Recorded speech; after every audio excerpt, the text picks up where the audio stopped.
It is a beautiful morning here in the Willamette Valley, and the air is starting to get that hint of a bit of coolness to it. Not cold, it's warm, but as the wind blows on you, there's a coolness.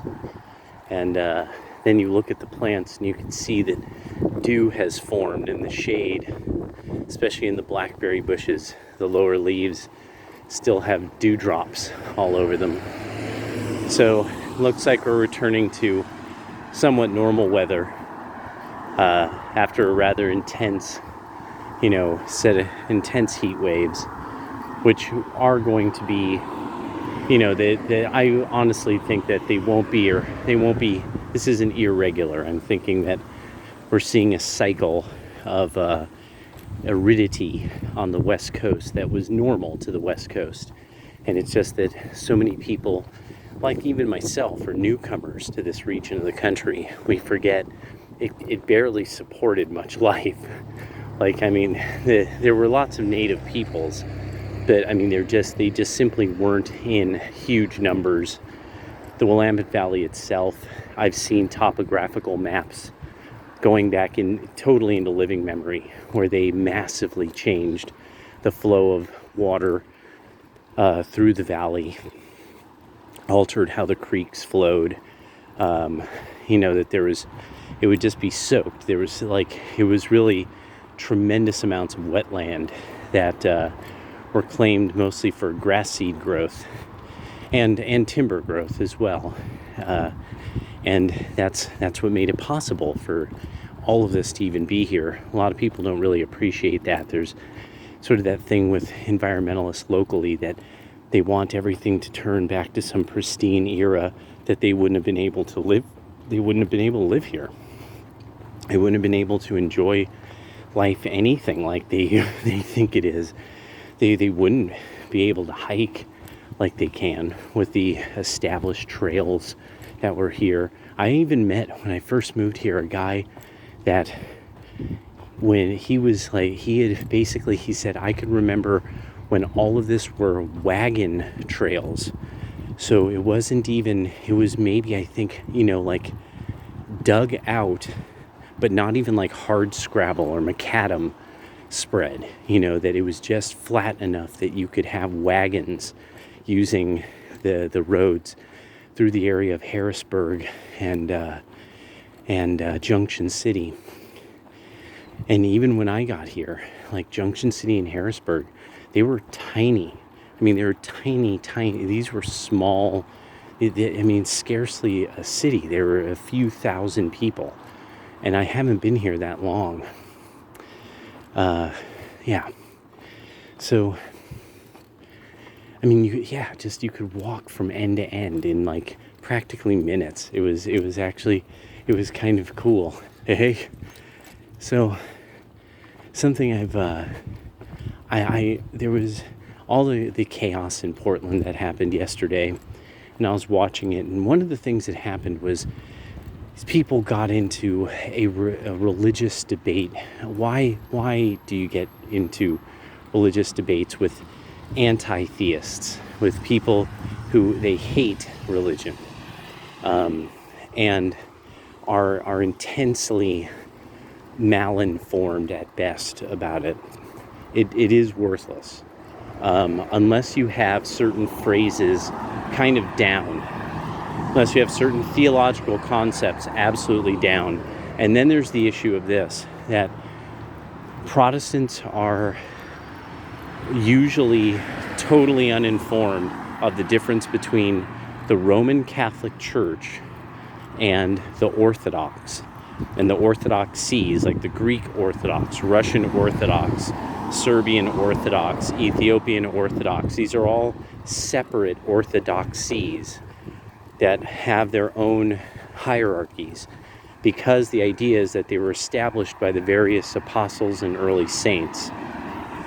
And that's why everyone spoke, quote unquote, in tongues, because they were able to teach the religion according to the theological language established by whoever established that orthodoxy, having then a direct lineage back to the apostles.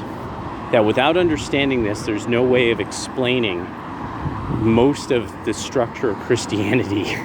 And so a lot of Protestants are like, I read the Bible, in the King James Version, bada bing, bada boom. And again, this is that like, if you want to lose a debate with, say, a real astute anti-theist, you will. And I've seen this happen over and over again, where KJV Protestants are just whipped around the room by questions that they can't answer on theology, that because it's Protestants don't have that connection anymore to the early church, and that a lot of Protestants hold that view, just this, why do you have wisdom that goes back that far? Like, what is it useful for? Because they come out of the revolutions. The Protestants were the beginning of the modernist revolution. Even so, when you study stuff about the Rosicrucians, they claim that Martin Luther was a Rosicrucian, and hence the symbol of Lutheranism being the five-petaled rose. This isn't a stupid idea. When you really, like, Semyogog just did the second part of 2, I think he might do another, about the revolutions and how without the Protestant Reformation you simply don't have them. You don't have the Illuminati Lodge. You don't have the rise of the Freemasons without the Protestant Reformation. You don't have the Rosicrucians. It all came together with the Reformation, because they were going up against the Roman Catholic Church and really breaking away from established theological arguments. So there is something, though, that really, I think, not only was this something that kind of came up just because it's just sort of the way it is.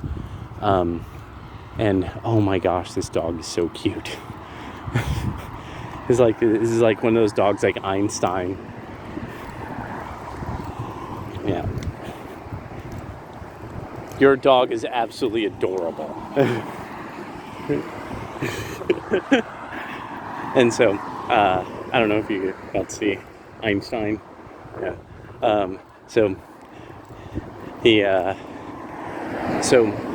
thing that I was thinking about that really showed itself in that conversation, one is the whole thing about the difference between the ancient religions and maybe this doesn't always apply to like everything, like Egypt and Greece and Persia, but it definitely is something that, I mean, now with like the neo-pagans and stuff, and the way what people really want from magic, and really their like sort of love of ritual magic and business like that, is the whole thing is God is the God of revelation, not the book, but that at a point that the reason why God can be personal, and that there's this idea of him speaking directly to various people in the Bible and revealing himself to people in the Bible, is something that even Callistos Ware, Father Callistos Ware, talks about in the Orthodox way, that at some point something about the Christian ethos, Christian ideas, something about it becomes clear. It's just suddenly you sort of see the point of something, and it starts minor. I think most of you who see this, you'll be able to comment on that. There was just something that you were like, that's a good perspective on that. I gotta admit, I agree with that, but then it becomes this thing. I don't know if I buy everything else. 3 days, he rises, they're having a meal together, but he's dead, I mean, like all that stuff, that comes with really articles of faith, that at first there's a little something that you agree with. Blackberries are too far away now. And and so there's this moments where something becomes clear. And that the idea is really, while we think of it in modern terms, that you were confused about an idea and then it became clear in your mind, where we're really focusing on like the power of the intellect, the individual's intellect, and how powerful it is. And eventually, through proper instruction and through working hard over a problem, mulling it over, like you gain a clarity of insight on a math problem or the quadratic formula or something like that. But what really with the idea with Christianity is they're like, no, you're kind of meeting God part way, and that he's revealed himself like from behind clouds. So Father Callistos Ware really gets into, there's the fundamental irrational dichotomy. You cannot rationalize this idea that God is far away and he is near and personal, and that this is why the idea of that Christianity is true religion, because this is not that there's a spirit that if you know its hidden name and you know what sigils to make, and you could like do a spooky dance or something and have the right ointments and the right incense, that this spirit will you could conjure it. You could make the spirit expose itself. You could invoke it, this and that. Which, I mean, you even see this with Moses, that Moses tries to get the secret name of God, and he's this I am who am, and that it was just this overwhelming concept, that he was that this was beyond just any name, any like normal spirit of some sort, and so that's one of the key things that I think gets forgotten about in Christian theology, is this idea of not only was God the God of revelation, and he would reveal things to people, he would reveal truth to people, and it was up for people to then like understand that, respect that, be thankful for it, and then continue along the ways that they're directed. And all the characters of the Old Testament at some point, but for Job, pretty much at some point violate the rules. And so we get to see all these biblical characters rise and come to their fall, really getting this idea of that there's no Hercules, there's no sort of hero man who triumphs over everything until the coming of Christ. With the idea of, and his fall was because people could not deal with the idea, they couldn't deal with living by the law and having the law lived in the way that he was living it and asking people to live it. So they killed him. And so, that if you had God right in the palm of your hand, what would you do to him? You would hang him from a tree. So, with the idea being that it's like, well, and they were like, well, just get off the tree. Why don't you strike people down? Why don't you hit me with lightning? That was the whole point, is that it's like that's what pagan gods would do. That's the kind of power that a cruel God would have, not a God that actually created you and created you out of love. That they would reveal to you, you can't kill me. I'm God, bro. So I said, bro, I'm God. So good luck. Yeah, good luck putting me in a tomb. You'll see what happens. So this idea that God reveals things to people, and that people then have to accept, they don't want to feel humbled by something greater than them that is true. They want to believe themselves to be true. They want to believe their mind is greater than all things in the universe. And so, and this shows in something like the communists and people like Antifa and stuff, that they don't read, they can't cite direct sources. They aren't people who when you interact with them, you're dealing with a heavy reader that really knows their stuff and understands the ideas of people they oppose. They don't understand. They don't want to. They don't want to know what you think, because that would require them to in some way be humble. They would in some way, shape, or form have to use their intellect. They would have to be rational. For Christians, the idea is like, well, no, of course people act like Antifa, because that's how people are. People are fun, and it came up in this conversation that the common sense conservative or somebody else had, that it's like, so do you think humans are fallible? And so this guy's like, oh, you think the Bible came from the sky? This was again where the Protestant fumbled. He totally fumbled it. And no, nobody argues that. That's an argument from Islam. That might have been an argument that came out of Protestant America, but no, only Islam thinks the Quran came from heaven. They don't think the Bible came from heaven. There is no Bible in Islam. They have no Old and New Testament. They have the Quran, they have the Sunnah, and they have the Sirah. That's what they depend upon, and then that's all interpreted through the Hadiths.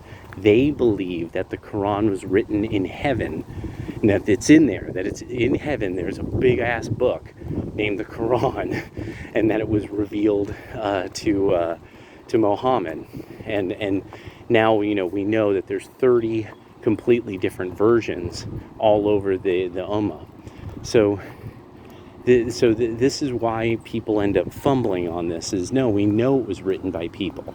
It's that everyone had to agree on what really made sense and what actually seemed to be accurate writings from what the community knew, which is very rational, and it had to be rational because humans live in a universe in creation, and creation can be measured, where the idea is that there's some kind of conceptual realm that is beyond what we could conceive, that is outside of creation, that it's and that the Orthodox really do it as it is time in its eternity and all in one moment, all at once, and we can't conceive of this, and so so people like Antifa are revealed. Their evil is revealed, and it was revealed yesterday. That was the whole point, is that they moved the rally, didn't say anything about it, and when Antifa found out, oh, these people moved their rally, they went to beat them up, and then failed, and then totally failed to beat them up. So it's been revealed now that the Democrats, KVAL, KEZ9, Willamette Week, Register Guard, all of these news outlets are in cahoots with the Democratic Party, that this is the armed wing of the Democratic Party, and that Antifa is being protected very similarly to how the Democratic Party and those who were in agreement with them, which was most of the media for damn near a century, protected these terrorists, these people who would terrorize and intimidate Republican voters, poor whites, poor blacks, rural Catholics, and such like, and Jews, and that was and it was the armed wing of the Democratic Party. And so we're really seeing that no, this is just a repeat of the same thing. That this is what the Democratic Party really believes. That this is the kind of people they really are. They're the kind of people that if they get the chance, they would use violence against people in the name of just civil politics, and social politics and economics. That they simply cannot prove their ideas out, and so they have to always resort to coercion and violence, mischief, chicanery, constantly. I mean, like stealing elections that's a long tradition of the Democratic Party. Like actually pulling election chicanery so that they could steal elections. This is what they did with black people for a century, where they would play around with the rules at the last minute so that people suddenly couldn't vote, like poll taxes and things like that. That's the Democratic Party. That wasn't the Republican Party. That was entirely the Democratic Party. The Republican Party had to pass laws over and over and over again to stop the Democratic Party from doing stuff like that. And so it doesn't matter what kind of alliance they put together. It's just a long tradition that really has to do with their idea that it should be a democracy and that there should be mob rule, that it should be that a small majority is what ends up, they fundamentally, they don't believe in the republic, the constitutional republic. They don't like it because they can't get what they want all the time. And that's just all it is to it. So it doesn't matter the alliance they form. It doesn't matter the kind of constituent groups that they get together to do it. This is something that they've been doing since the 1870s, because that's how the Democrats are. That's the kind of people they attract. And so, and now that's revealed. Now it's becoming something that everybody is clearly seeing. That, that there's no way around it. It's like, no, you motherfuckers are doing that. And you're doing it over and over and over again. And then trying to claim that you're not. So I think, and so that's why it's kind of so wonderful to get that part of the language of theology down.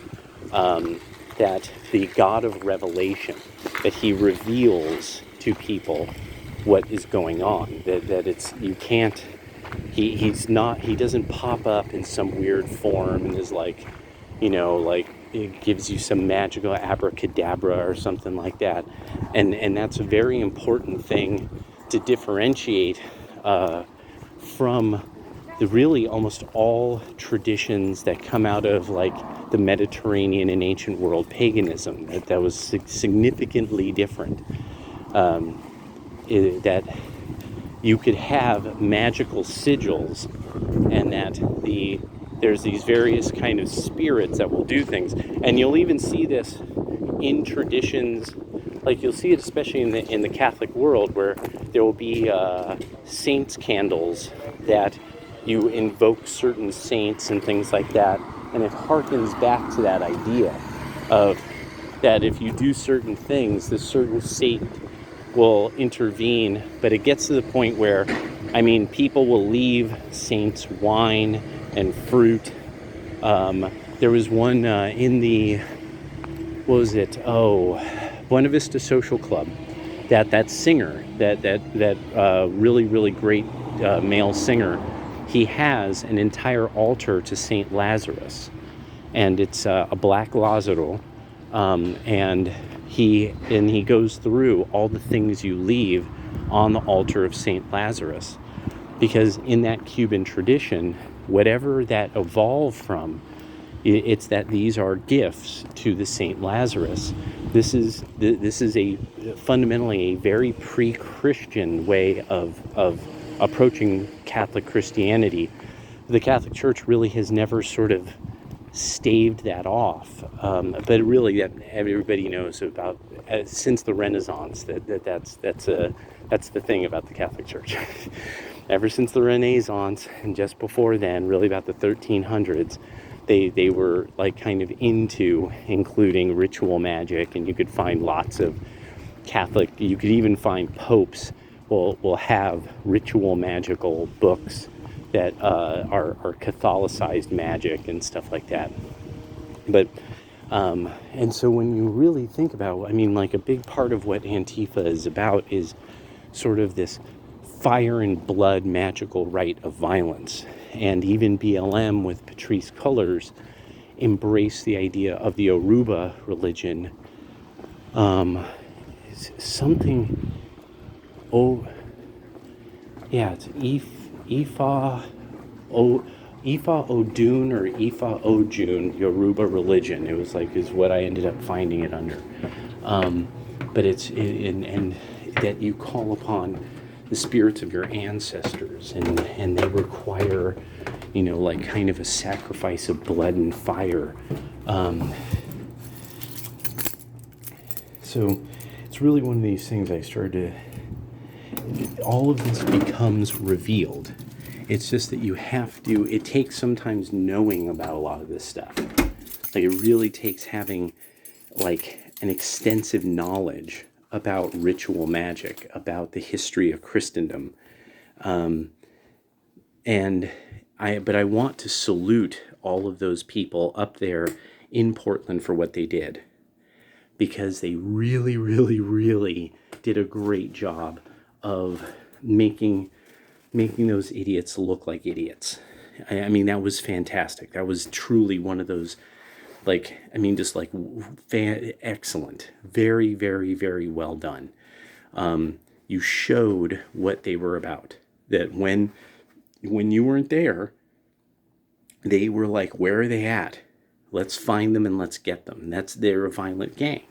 And then when they showed up, first thing they did is they tried to block egress so that nobody would be able to get away. And then they were going to all mob in and start hurling explosives like they did. And they were hurling explosives. They always hurl explosives. Something that a lot of patriots need to do is you need to get in touch with the Oregon GOP and various and these people running for office, these Republicans running for office, and you need to ask, why isn't the ATF looking into these people?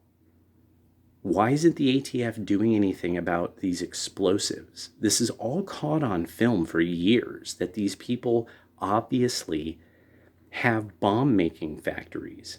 Someplace they get together and they put together explosive devices. Why is nobody looking into this? I mean, we obviously get that Ted Wheeler is in league with them. He's not even just kind of like, oh, these people need to leave Portland alone and the peace and love and hair grease and oh, no, he's in league with them. Just like the Berkeley City Council was, that these people are in league with them. And so it needs to be asked to the FBI, and the Oregon GOP needs to go straight to the feds. They need to get every few days. So are you looking into all the bombs that they're chucking? Are you looking into the threats they make to people? Like, that I'm having people report, death threats, calls to their work. Like this, it's the Oregon GOP needs to actually be involved. And so a lot of these patriots need to very politely say to them, we have lots of evidence these people are manufacturing weapons. What's the ATF going to do about this? Why is the Portland FBI not interested in this at all? Like, what are they so busy with? What's the Portland FBI so busy with that they're not looking into bomb-making factories of the anti-fascists? These people got into a gunfight with some rando. What the fuck was that? Why is nobody looking into these people at the federal level? Because in any other case, I mean, the feds are going after Owen Schroyer, but they won't go after people who obviously have bomb-making factories and are using tactics to seek out people who they don't like and then attack them en masse, and that the local media is covering for them as well. Like, so how large is this?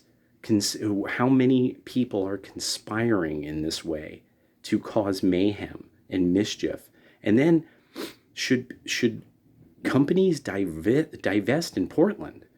I mean, if this is what Portland really is about, that at any time you can just have somebody blow something up or unload a fucking gun at you because they don't like your political views, at what point does this mean that, like, you won't have these people just extorting your business? I mean, we know that Antifa did try to extort businesses in a number of different places in the United States during the BLM riots. BLM/Antifa. So I just thought I would drop that, had my little constitutional. I'm going to have one of my guilty pleasures. I'm going to grab a donut. I really like a donut, and I've still got some coffee beans left, so I'm going to make myself some coffee, have a donut, and do the next chapter of bookkeeping study. And yeah, so I'll talk to you all soon. See you tonight with the Right Wing Prayer Squad reading Acts, probably 11, 12, and 13, somewhere around there.